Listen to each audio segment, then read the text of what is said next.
Okay, so following on in the theme of natural solutions to environmental problems, one of the things that I think is important to stress is that the roots of the problems with the agricultural protests at the moment, the people in tractors are stopping the traffic on the main highways, and they're saying that they're not making enough money from agriculture because increasing fuel prices and the time they have to spend in administering their economic activities is costing them money. It costs them more money to work their land than what they get from producing crops.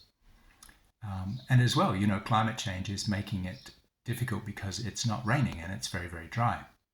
But the roots of the problem are in water management. Um, you look at the situation in Spain, and it's quite different from other countries. For historic reasons, most of the forest was cleared from the top of the mountains and the hills. And in other countries, they have been conscious that the forest on the top of the mountains is where the water comes from.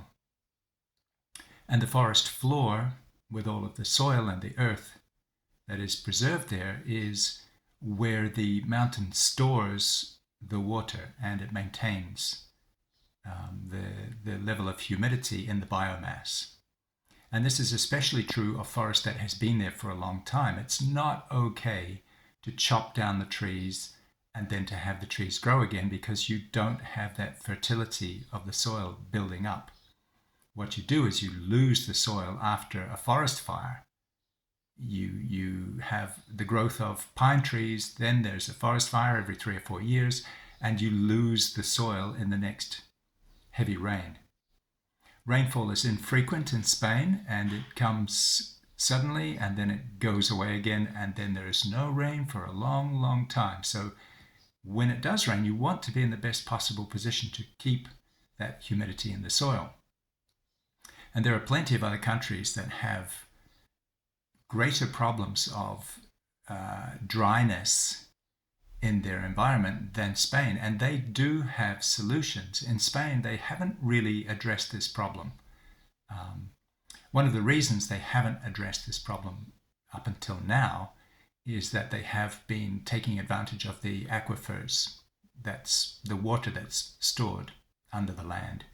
It's down there, you can drill down, you can draw it up through wells, and also because they have a very good historic system of acequias or water channels that do take the water from the mountains. And so the supply of water to agricultural land has never really been a problem in many areas. Unfortunately, now with the drought, it is a problem. That water is just not coming to the water channels anymore. They're having to ration water. And as well, there's pressure on constantly to increase the amount of land that is used for agriculture. You need growth in your industry to make profit in your industry, and that is getting out your tractor, opening up more land, trying to create more markets for your products, trying to increase production, using more fertilizer to try to increase production, and that raises your cost. And so, yeah, these are complications, and you do this at a time when there is less water and not more water, and it's obvious that you're going to have a problem. But there are natural solutions, and I'm going to address some of these questions, and we're going to propose some natural solutions for these things because there are models used in other countries that are demonstrated to have good effect. And there's no reason why we have to invent the wheel again. In Spain, we can actually copy some of these things that people do in other countries and apply them in Spain here with very low cost and really only requiring a change in mentality, a change in awareness. And really, I've always thought that things only really change when when the situation becomes self-evident that it's necessary to change. And I think that now perhaps for a lot of us who have experience of this kind of thing, we would like to see that the people realize that it's time for a change.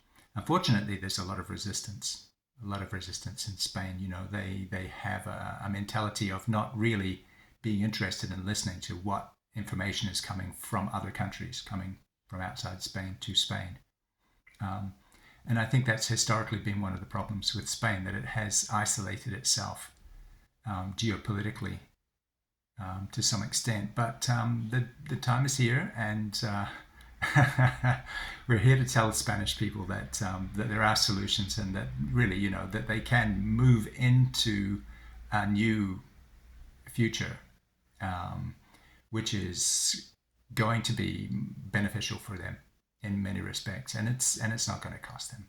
It's not going to cost them a lot of money. It just requires a change in methodology. And so, yeah, I hope it works. I hope it happens.